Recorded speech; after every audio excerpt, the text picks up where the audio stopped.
Well, as an individual who's been incarcerated, I want to start by explaining my story because it's hard to understand why someone was incarcerated without understanding their story.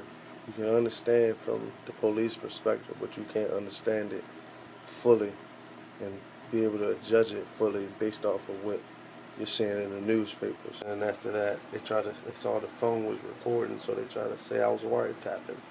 So I got charged with wiretapping and theft and assault an officer. And immediately that got out to the press. I got in trouble. I got suspended. Wasn't allowed on campus for the whole year. And then for me, as that process, I was sent to prison at night as well. And the only thing I could think about, rather than the situation, was the fact that when I got in trouble, it was more so I felt like I let my family down, the people who helped me get to where I was and helped me succeed in life and do the things I wanted to do in my life down, because I feel like those people put a bunch of time and effort into making sure I had the things I needed as an athlete, as a student, so that I couldn't complain about not having everything I needed to be successful. I had a great support. I have a great support network. I'm at a great school, and I have all the talent in the world to be wherever I decide to be as long as I keep my head on right. And at that, I had disappointed my nieces and nephews. Like I got a bunch of people looking up to me who, when they seen that they thought that was it.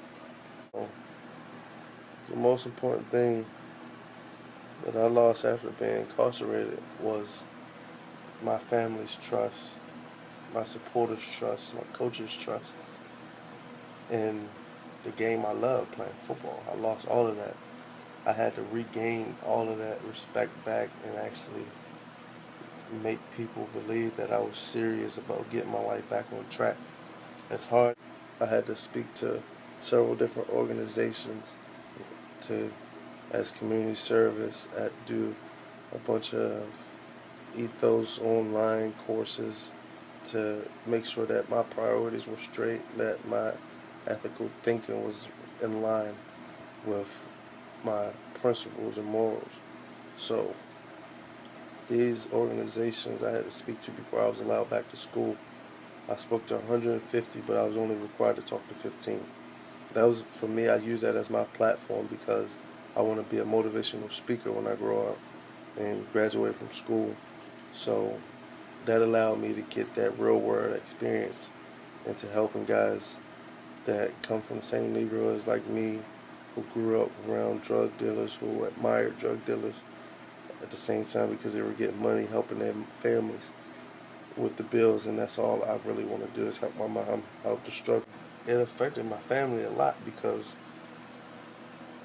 they used to always have that joy of coming to see me play, coming to seeing me study, read books, and seeing me just lay around the house, work out, come back, lay down, go to work, come back, sleep, do the same thing. It was just like, this not you, like this isn't what you do. Working. So for me, it's more so that I had to rebuild my image, and that's where I felt that helped me rehab myself and gave me the courage to get back in the swing of things, working out, coming up, wanting to do things the right way. Being around family also helped me get back into that work hard, stay dedicated, and just grind and stay motivated attitude because they were so supportive. Those people are the ones that actually keep you going when it comes to situations like this, because I feel like when you're down, you don't know what to think about other than when you were up. And when you were up, you couldn't think about falling because you didn't think it could happen to you. And I was one of those people who thought that way, and it happened to me. So when I hit that bottom, I had to force myself to think about what can I do to build myself and character back. But the most challenging thing that I experienced was actually being in there and playing.